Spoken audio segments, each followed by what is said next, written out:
ये तो नहीं कि हमारी फैमिली की लेगेसी यहीं छुपी है? जो व्यक्ति मेरे पेरेंट्स के साथ था, कहीं वही तो नहीं जिसने ये रेसिपी चुराई? उसकी नज़र कॉर्नर के एक स्पेसिफिक रूम पर पड़ी। उसने तुरंत पेपर्स को अपनी जैकेट में छुपा लिया और उस रूम के अंदर चला गया।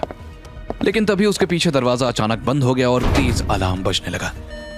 Security breach, unauthorised access detected. Ved panic होकर बोला, शिट, ये रूम सेल्फ डिस्ट्रक्टिव है, अलार्म सिस्टम एक्टिवेट हो गया है। अब मुझे जल्दी से वाइन फेयर के लिए ये रेसिपी पेपर्स लेकर निकलना होगा। चारों तरफ लाल लाइट्स चमकने लगी और वेद को समझ आ गया कि वो मुसीबत में फंस गया है। फैक्ट्री के अंदर तेज अलार्म की आवाज के साथ साथ वेद का दिल भी तेजी से धड़क रहा था। लाल रोशनी चारों तरफ चमक रही थी और ऑटोमेटेड वॉइस की लगातार आवाज आ रही थी।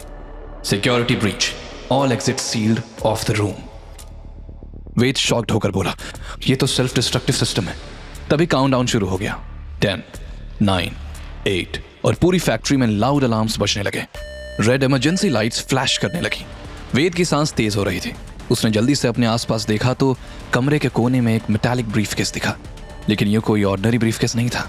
उसके चारों तरफ लेजर सेंसर्स की नीली रोशनी एक परफेक्ट ग्रिड बना रही थी। ये क्या है? इतनी एडवांस्ड सिक्योरिटी सिर्फ एक ब्रीफकेस के लिए? इसमें ऐसा क्या है जो... तभी रूम के बाहर से हैवी बूट्स की आवाज आई। सिक्योरिटी गार्ड्स फैक्ट्री में घुस रहे थे। एक सिक्योरिटी गार्ड की आवाज गूंजी, team alpha, east wing clear करो। Team beta, west wing. दूसरे गार्ड ने जवाब दिया, सर, मोशन सेंसर में एक डिस्टर्बेंस डिटेक्ट हुई है। शायद रेस्ट्रिक्टेड एरिया में कोई है, हम वहीं जा रहे हैं। अंदर उनकी आवाज सुनकर वेद का गला सूख गया। वो चारों तरफ से फंस गया था। ना वो बाहर जा सकता था और ना ही अंदर रुक सकता था। तभी उसकी नजर सीलिंग पर पड़ी जहां वेंटिलेशन डक्ट था। लेकिन वहां तक पहुंचने के लिए उसे ब्रीफकेस के लेजर फील्ड के बिल्कुल पास से गुजरना होगा। एक गलत मूव और ये लेजर्स मुझे टुकड़ों में काट देंगे। उसने धीरे धीरे एक चेयर को लेजर ग्रिड के बाहर रखा। जैसे ही वो चेयर पर चढ़ने लगा, एक लेजर बीम उसकी शर्ट को छू गई और उसका एक छोटा टुकड़ा कट गया। उसने तुरंत वेंटिलेशन शाफ्ट को खोला। वहीं बाहर की आवाजें और तेज हो रही थी। पेरीमीटर सील कर दिया। जो भी अंदर है वो ट्रैप्ड है।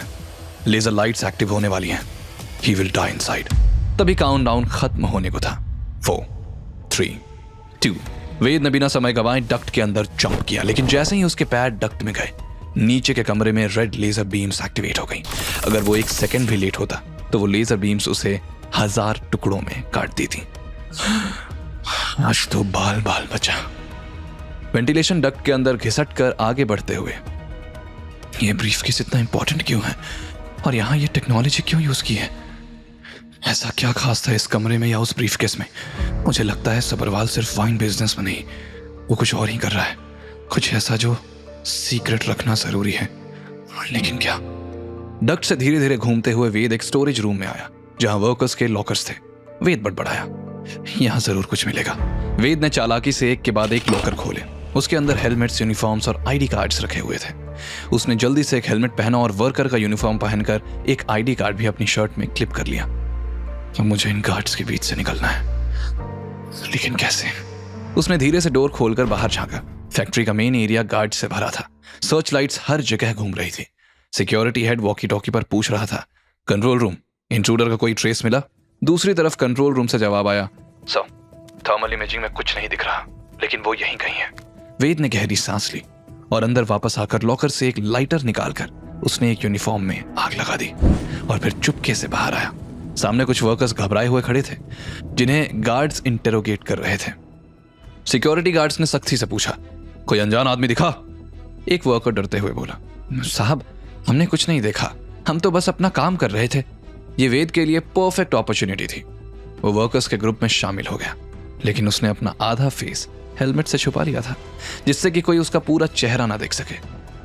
गार्ड ने उसे रोककर पूछताछ की तो वेद अपनी आवाज बदलकर घबराते हुए बोला, साहब, हम ओवरटाइम शिफ्ट में थे, नाइट प्रोडक्शन के लिए। सिक्योरिटी गार्ड ने उसे सस्पिशियस लुक दिया। तुम्हारी आईडी दिखाओ। वेद का दिल घबराहट के मारे ट्रेन की स्पीड से धड़क रहा था। उसने जो आईडी उठाई थी वो किसी और वर्कर की थी। अगर गार्ड्स ने क्रॉस चेक किया तो वो पकड़ा जा सकता था, लेकिन फिर भी उसने आईडी दिखाते हुए कहा, ये देखिए साहब। गार्ड ने आईडी स्कैन की। कुछ सेकंड्स के लिए सब कुछ शांत हो गया। वेद भी नर्वसली स्कैनर को देख रहा था और फिर ग्रीन लाइट आई। ठीक है, तुम लोग जाओ, लेकिन गेट पर डबल चेकिंग होगी। वेद ने राहत ली। लेकिन अभी भी खतरा टला नहीं था। मेन गेट पर गार्ड्स हर वर्कर को चेक कर रहे थे। वेद की बारी आई तो गेट गार्ड ने उसे गौर से देखकर पूछा, रुको, तुम नए लग रहे हो, कब से काम कर रहे हो यहाँ? साहब 2 महीने से नाइट शिफ्ट में हूँ, इसलिए शायद आपने देखा नहीं होगा। लेकिन आज तुम्हें अंदर जाते हुए नहीं देखा। हेलमेट उतारो अपना। वेद के हाथ पैर ठंडे पड़ गए। अब वो तो पकड़ा ही जाएगा, ये सोचकर उसने हेलमेट पर हाथ रखा। तभी अचानक फैक्ट्री के अंदर से एक और अलार्म बजा, फायर डिटेक्टेड, इवैक्यूएट इमीडिएटली। आग लगने की आवाज सुनकर कंफ्यूजन में सभी गार्ड्स अंदर की तरफ भागे और बाकी वर्कर्स के साथ वेद को भी जाने का इशारा कर दिया। जाओ जाओ, जल्दी निकलो। वेद ने तुरंत गेट क्रॉस किया। उसने ही लॉकर रूम में कपड़ों में आग लगाई थी, जो सही वक्त पर भड़क गई और फायर अलार्म बज गया। वेद फैक्ट्री से बाहर आया तो उसके मन में हजारों सवाल थे। सबरवाल के पास हमारी वाइन रेसिपीज है, उस ब्रीफकेस में कुछ बहुत इंपॉर्टेंट था, और अब मुझे जल्दी से वाइन फेयर के लिए यूनिक वाइन बनानी होगी। रूट्स ऑफ लेगेसी का कनेक्शन भी वहीं छुपा है। उसने मन ही मन सोच लिया था कि सबरवाल का राज जानकर रहेगा। यही सोचते हुए वेद तेजी से रायजादा मेंशन की ओर बढ़ा। रात को वेद करीब 10 बजे वापस पहुंचा तो उसने देखा कि बेडरूम की लाइट अभी भी ऑन है और कियारा गुनगुनाते हुए कोई लोशन लगा रही थी।